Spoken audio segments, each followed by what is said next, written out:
Ce que tu vas lier sur la terre sera lié au ciel. Ce que tu vas délier sera délié également. Amen, au ciel. Et il dit plus tard par la bouche de Paul, nous n'avons pas à combattre contre la chair ni le sang, mais contre les principautés par le pouvoir de la prière. Or, la prière, c'est la capacité à dire, la capacité à parler, la capacité à proclamer. Donc, rien que par la langue, on est capable de combattre les forces ténébreuses. Rien que par la langue, on est capable de mobiliser les ressources de Dieu. C'est pourquoi celui qui néglige la prière se garde dans une situation précaire à vie. Quelqu'un qui ne prie pas, il se garde dans une situation précaire. Tu ne peux pas t'étonner de voir ta situation qui ne prospère pas. Tu ne peux pas t'offusquer, tu ne peux pas te plaindre. Parce que quand tu te mettras devant Dieu, tu te demanderas, est-ce que tu pries?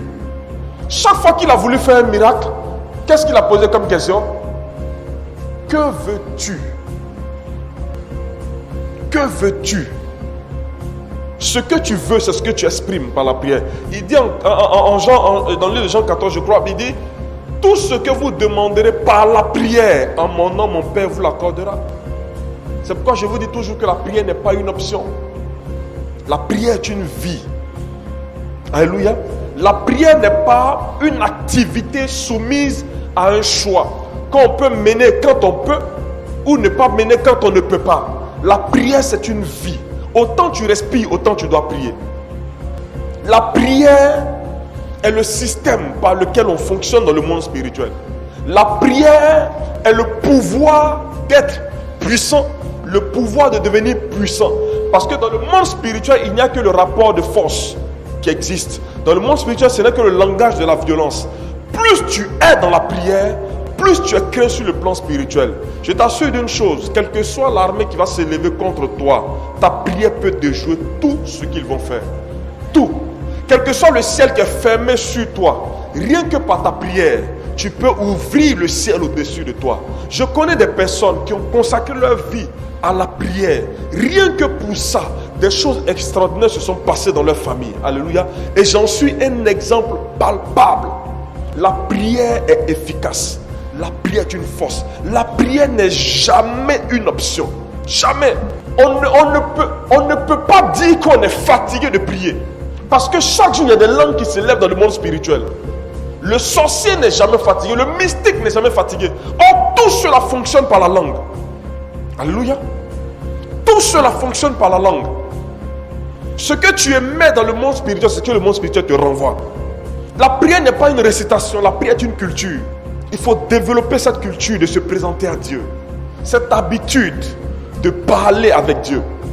Alléluia. Alléluia. C'est pourquoi je te demande, est-ce que tu as envie de prier ce soir? Tu as vraiment envie de prier? La prière est incontournable. Vous savez, une fois dans la Bible, Absalom, fils de David, voulait renverser David. Et l'une des choses qu'il va faire, et qui m'a choqué, c'est qu'il allait prendre un sacrificateur. Un sacrificateur qui a servi son père David. Tous les coups que Absalom, son fils, faisait n'effrayaient pas David.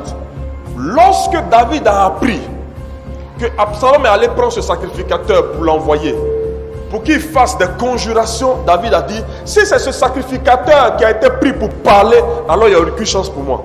Attendons jusqu'à ce que Dieu me rétablisse. Parce que c'est une voix qui est autorisée à parler dans le monde spirituel. Alléluia. Il y a des personnes qui ne devaient pas parler sur toi. Il y a des personnes qui ne devaient pas parler à ton sujet. Qui ne devaient rien dire te concernant. Il y a des personnes qui aurait fallu mieux que Dieu les garde muettes à ton sujet. Mais ces personnes sont venues te parler. Même te dire que Dieu te bénisse. Alors que leur bouche en réalité est remplie de malédictions. Ce qui était censé être un bien, c'est changé en mal. Parce qu'il y a des bouches qui ne doivent pas parler sur toi. Tu me comprends? Il y a des bouches qui ne doivent pas parler à ton sujet. La bouche du féticheur ne doit pas parler à ton sujet.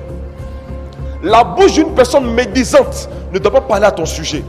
La bouche d'un sorcier ne doit pas parler à ton sujet. La bouche d'une personne qui te veut du mal ne doit pas parler à ton sujet. La bouche d'une personne qui a un mauvais cœur ne doit pas parler à ton sujet. Non.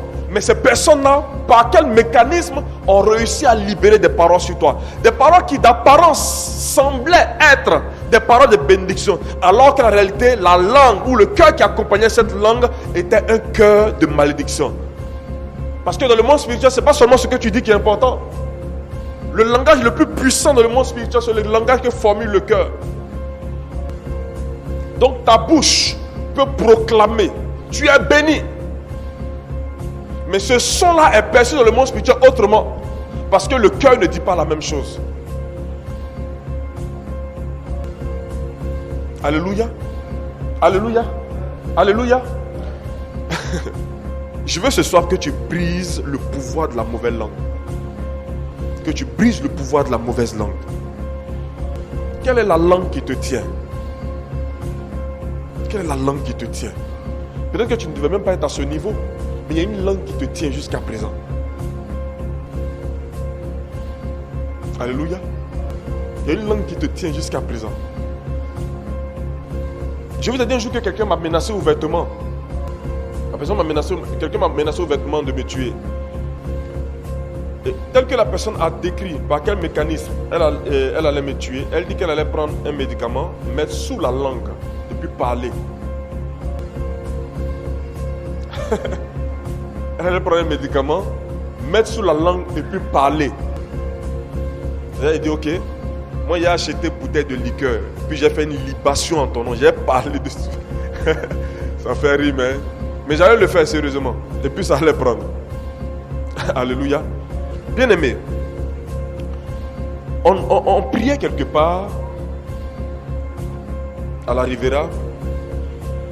Puis il s'est trouvé que le voisinage s'était levé et les gens avaient commencé à mettre la pression sur le propriétaire du lieu pour qu'il nous chasse. Mais quand on partait prier, le Seigneur nous disait: c'est pas encore le temps, vous n'allez pas partir. Le Seigneur, si ce n'est pas encore le temps, vous n'allez pas encore partir. Pourquoi est-ce que ces personnes-là, le Seigneur nous dit c'est parce qu'il faut pas, c'est parce que vous ne priez pas. Très bien. On a appelé un papa qui est venu, qui nous a dit: écoutez les enfants, ces gens de prière, on ne fait pas ça au hasard. Il y a une heure précise pour faire la prière. Il y a un élément précis pour faire la prière, puis il y a un langage qu'il faut tenir. Ok, on a tout pris, puis on est sorti. Il s'agissait de se mettre à un carrefour, comme de bons sorciers, à minuit, 1h du matin, comme de bons sorciers, puis commencer les incantations. On va dire ça comme ça. Commencer à prier, avec une bouteille d'huile en main.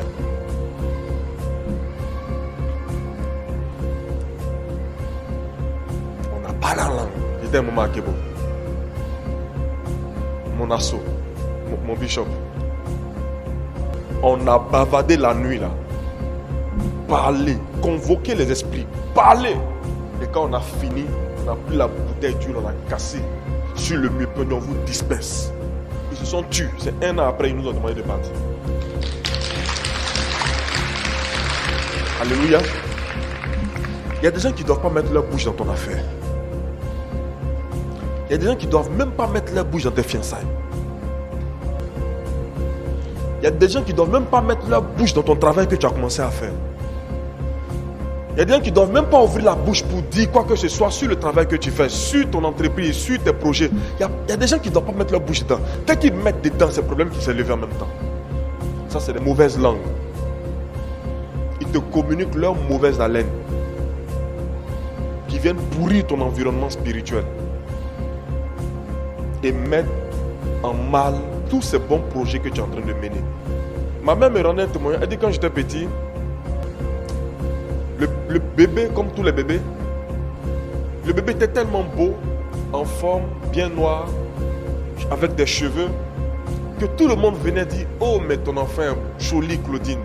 Non, Claudine, tu fais de jolis enfants. Non, mais ton enfant là seulement, il est joli. Il est joli, j'ai eu des boutons sur le corps. Ils ont traité jusqu'à... ça n'a pas marché. Ils ont dû me faire sortir de la maison, du village, d'abord avant que je ne guérisse. Si on dit que ton enfant est joli, c'est bon, mais c'est pas bon. C'est bon, mais pourquoi il a bouton sur lui? Mauvaise langue. Quand vous êtes tenu par une mauvaise langue, quand vous êtes tenu par une mauvaise, quand vous êtes conditionné par une mauvaise langue, si vous ne faites pas attention, si vous ne reprenez pas le contrôle sur les éléments de votre destinée, vous allez tourner en rond, rien ne va marcher.